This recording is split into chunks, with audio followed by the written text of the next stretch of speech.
If you are a fan of Stranger Things' Millie Bobby Brown, you are going to love today's First Book Friday. The actress stars in a new Netflix movie named Enola Holmes, based off of the mystery series of the same name. I'll be reading the preface and first chapter of the earliest book in the series, The Case of the Missing Marquess. Enola, whose name is the word alone spelled backwards, truly becomes alone at the age of 14. On her birthday, her mother suddenly disappears, and Enola makes it a mission to find her. There are also graphic novels of the series available. Let's get started with First Chapter Friday. In the East End of London after dark, August 1888. The only light struggles from the few gas street lamps that remain unbroken, and from pots of fire suspended above the cobblestones, tended by old men selling boiled sea snails outside the public houses. The stranger, all dressed in black from her hat to her boots, slips from shadow to shadow, as if she were no more than a shadow herself, unnoticed. Where she comes from, it is unthinkable for a female to venture out at night without the escort of a husband, father, or brother. But she will do whatever she must in order to search for the one who is lost. Wide-eyed beneath her black veil, she scans, seeks, watches as she walks. She sees broken glass on the cracked pavements. She sees rats boldly walking about, trailing their disgusting hairless tails. She sees ragged children running barefoot amid the rats and the broken glass. She sees couples, men in red flannel vests, and women in cheap straw bonnets, reeling along arm in arm. She sees someone lying along a wall, drunk or asleep amid the rats, or maybe even dead. Looking, she also listens. Somewhere, a hurdy-gurdy spews a jingle into the city air. The black-veiled seeker hears that tipsy music. She hears a little girl calling, "Daddy? Dad?" outside the door of a pub. She hears screams, laughter, drunken cries, street vendors calling, "Oysters! Sauce 'em in vinegar and swallow 'em whole! Fat 'uns, 4 for a penny!" She smells vinegar.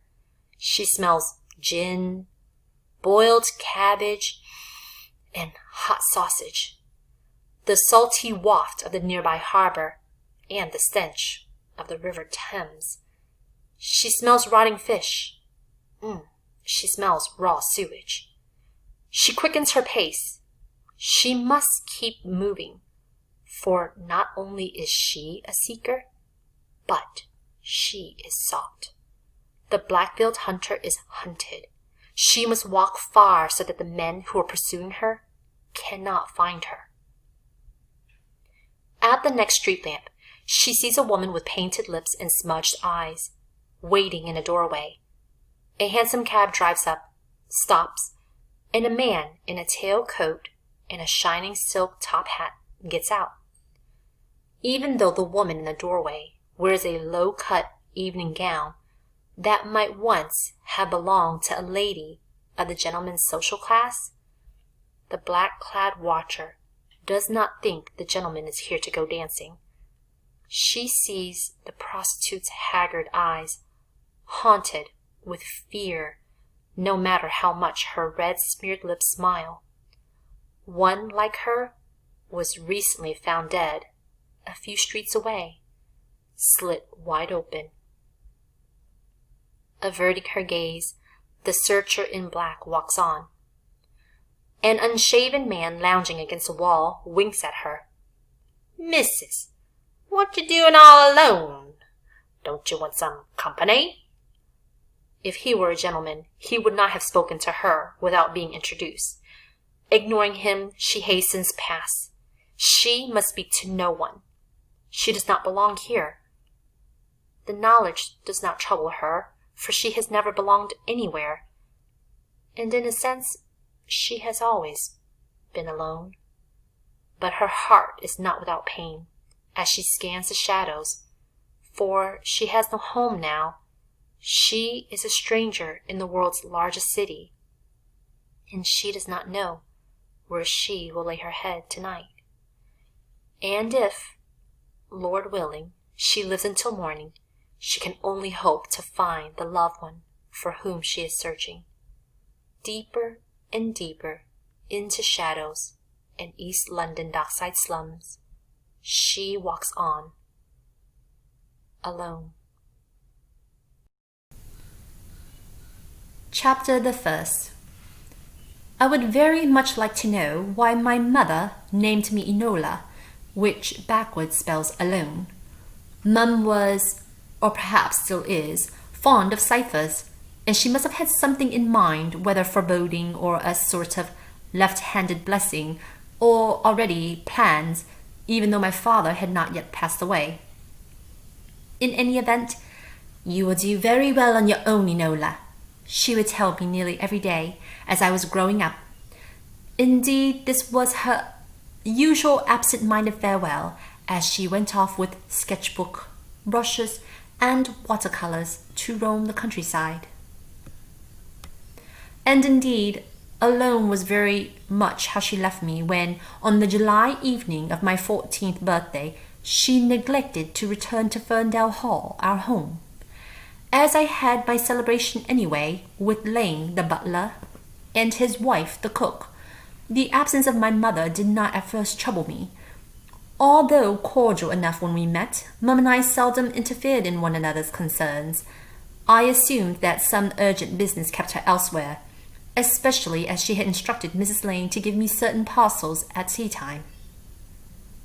Mum's gifts to me consisted of a drawing kit, paper, lead pencils, a penknife for sharpening them, and India rubber erasers, all cleverly arranged in a flat wooden box that opened into an easel.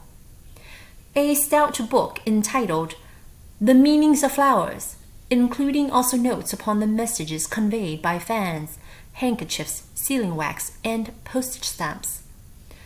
A much smaller booklet of ciphers. While I could draw only to a limited degree, Mother encouraged the small knack I had. She knew I enjoyed my sketching, as I enjoyed reading almost any book, on whatever topic. But as for ciphers, she knew I did not much care for them. Nevertheless, she had made this little book for me with her own hands, as I could plainly see, folding and stitching together pages she had decorated with dainty watercolor flowers. Obviously, she had been at work on this gift for some time. She did not lack thought for me, I told myself, firmly, several times throughout the evening. While I had no idea where Mum might be, I expected she would either come home or send a message during the night. I slept peacefully enough. However, the next morning, Lane shook his head.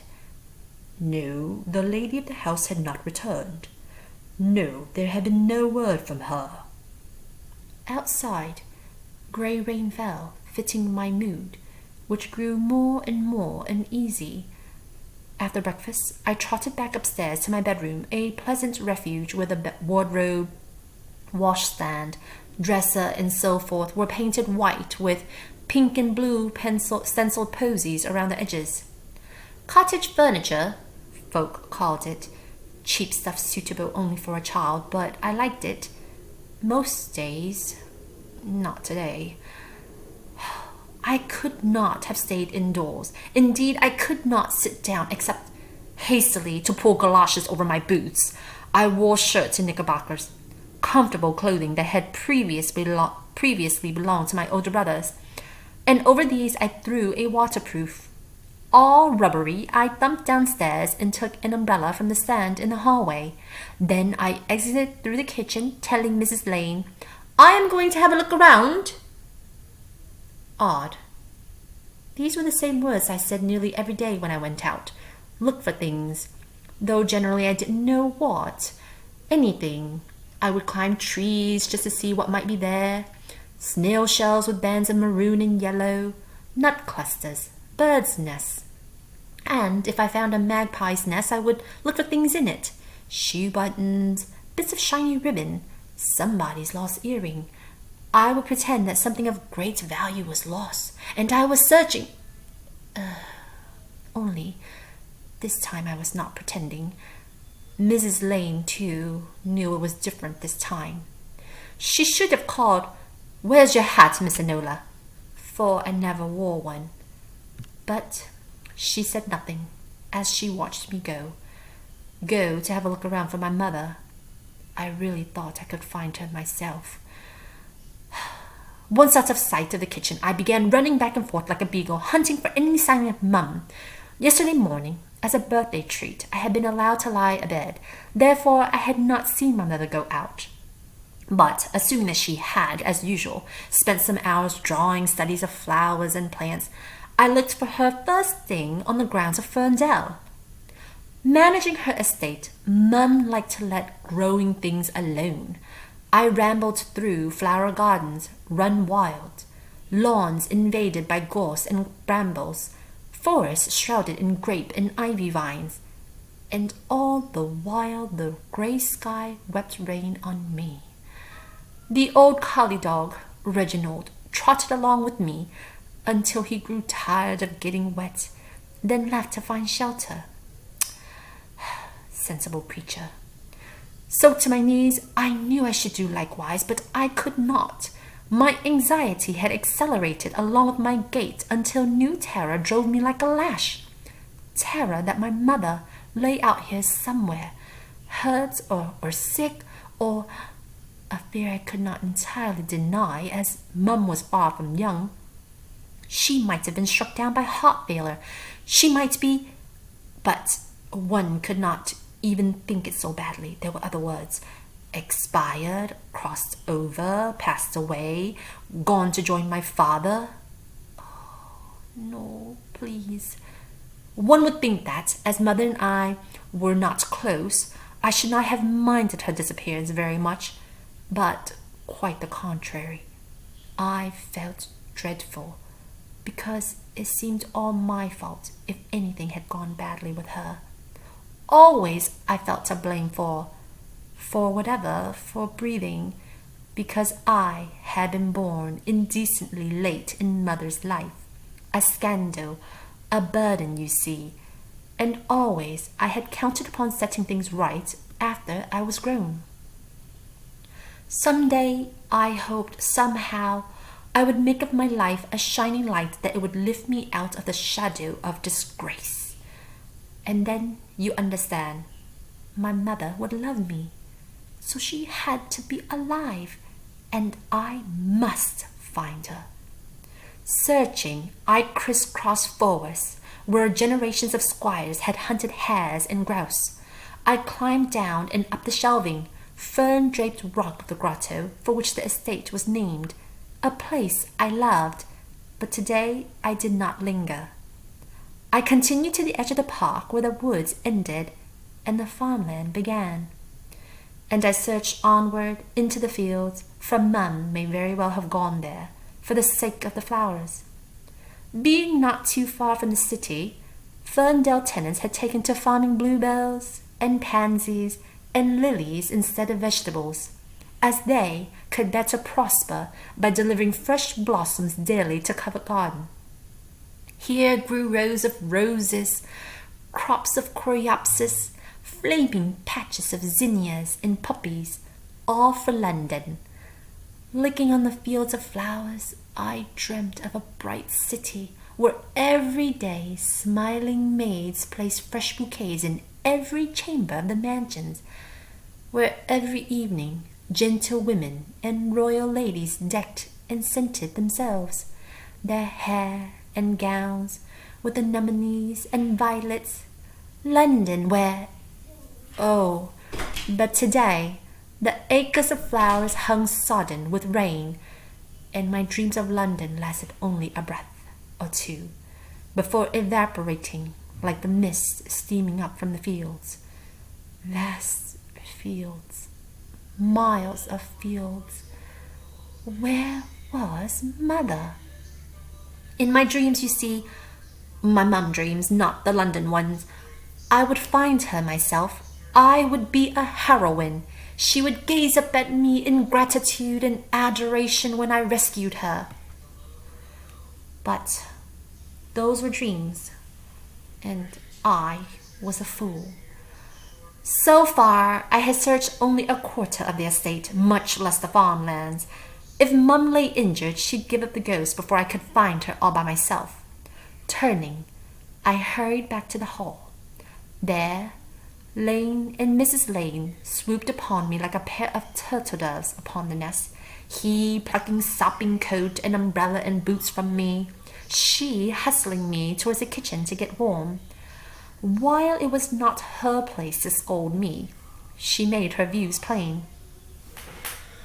A person would have to be simple-minded to stay out in the rain for hours on end, she told the big coal-burning stove, as she levered one of its lids off. Don't matter whether a person is common or aristocrat. If a person catches a chill, it could kill her. This to the tea kettle she was placing on the stove. Consumption is no respecter of persons or circumstances. To the tea canister. There was no need for me to respond, for she wasn't talking to me. She would not have been permitted to say anything of the sort to me. It's all very well for a person to be of an independent mind without going looking for quinsy or pleurisy or pneumonia or worse. To the teacups. Then she turned to face me, and her tone also about face. Begging your pardon, Miss Enola, will you take luncheon? Won't you draw your chair closer to the stove? I'll brown like toast if I do. No, I do not require luncheon. Has there been any word of Mother? Although I already knew the answer, for Lane or Mrs. Lane would have told me at once if they had heard anything. Still, I could not help asking. Nothing, miss. She swaddled her hands in her apron, as if wrapping a baby. I stood. Then there are some notes I must write. Miss Enola, there is no fire in the library. Let me bring the things to you here at the table, miss. I felt just as glad not to have to sit in a great leather chair in that gloomy room. Into the warm kitchen, Mrs. Lane fetched paper imprinted with our family crest, the inkpot and a fountain pen from the library desk, along with some blotting paper. Dipping the pen into the ink on the cream-colored stationery, I wrote a few words to the local constabulary, informing them that my mother seemed to have gone astray and requesting them to kindly organize a search for her. Then I sat thinking, did I really have to? Unfortunately, yes. I could put it off no longer. More slowly, I wrote another note, one that would soon wing for miles via wire to be printed out by a teletype machine as Lady Eudora Vinette Holmes, missing since yesterday. Stop. Please advise. Stop. Enola Holmes. I directed this wire to Mycroft Holmes of Pall Mall in London, and also the same message to Sherlock Holmes of Baker Street, also in London. Hopefully you enjoyed today's First Chapter Friday. I can't wait to watch the show.